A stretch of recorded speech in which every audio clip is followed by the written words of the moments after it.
Hey everybody, Peter Zeihan here, coming to you from Colorado. And the new news out of China is they're facing kind of a triple economic funk. For those of you who've been following China for a while, you know that they've never really recovered from COVID, whereas nearly every other country in the world, once the opening finally happened and the end of the epidemic was declared, we saw an explosion in consumption as people tried to get back to some version of their life, which generated a lot of inflation. We've not seen that in China. Growth is actually lower now than it was over the course of the last 2 years when they were supposedly under complete lockdown.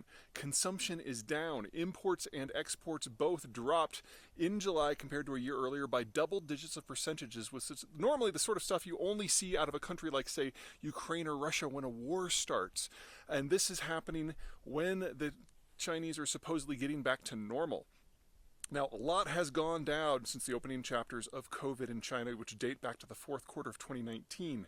But something to remember is that we saw a demographic bomb go off in China before COVID. Going back to as early as 2017, the demographics really turned negative from 2017 to 2021. The birth rate dropped by about 40%. And even in the months before COVID, we saw new car sales, which are kind of the quintessential indication that your population is kind of up and coming and feels confident about its future and can spend a lot of money, going negative. And they've never really recovered. So now, after COVID, we've had all of these trends with 4, 5, 6 years behind them. And as they're manifesting in a more normal environment, the numbers are really, really, really bad. Now, for folks who are not familiar with demographics, this is probably a little bit of news. For those of you who are familiar, not too much of a surprise, but the very, very short version is that most of the consumption in a modern system happens when you're in your 20s and your 30s, when you're buying cars and raising kids and building homes. Well, because of the one-child policy, Chinese don't have much of a generation in that block at all. And since the one-child policy is now over 40 years old, we've now had a full generation of people to not have kids. And that is manifesting in the data as well. Anyway, that's kind of problem one. Problem two, oh boy, deflation. Now, in the United States, in Europe, in most of the developing world, whether it's India, Brazil, Indonesia, or the rest, the opening of COVID was accompanied by a huge burst of inflation. People were trying to consume again to get back to some version of their normal lives. And over the last 2 to 3 years, their consumption patterns had changed. Instead of buying cars or homes, they were buying computers and phones in order to adapt to the new reality. Well, now they're shifting back. And supply chains take about 18 months to catch up. Now, in the United States, it has been 18 months now since the last state to reopen, California, did so. And so we're seeing inflation incrementally drop as it has been for the last year. This is broadly what you should expect. In China, things are going the opposite direction. The consumption boom never happened, so supply chains never had to adjust.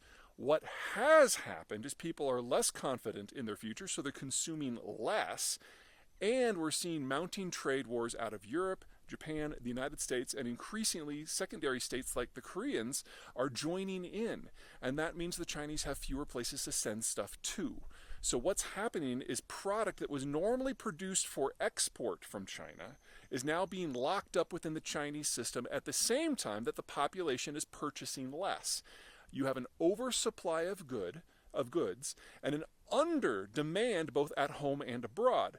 With all those extra goods, prices go down and you get deflation. Now, short bursts of deflation are no big deal, so I don't want to overstate what's happening here. It's only 1 month of data at present.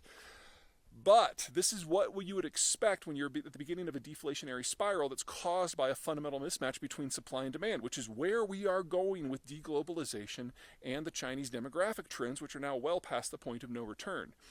The last country to face a major deflation burst was Japan.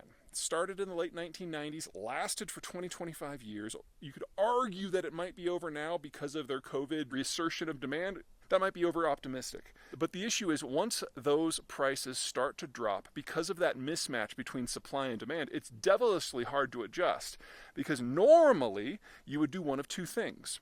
Number one, you could reduce supply, but that means closing productive capacity, which means people lose their jobs, which means they spend less, which means that mismatch persists.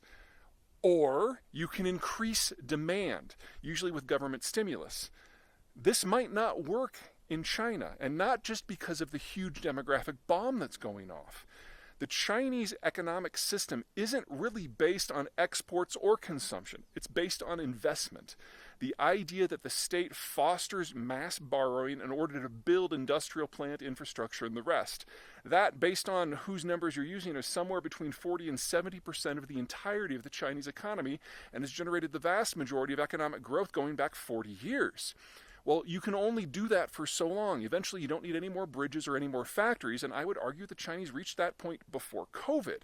And so again, there's been this 3-4 year lag between reality and the data finally manifesting. The point is, more spending probably isn't going to help. The marginal outcome, the amount of growth they get for every yuan spent, has been dropping steadily for 40 years. And now it's far less than 1-to-1. So it really doesn't matter how much more fuel and how much cheap capital the Chinese pump into the system, it's never going to generate more economic activity than what it cost to put it in the first place. This is what happened in Japan in the late 1990s and the early 2000s.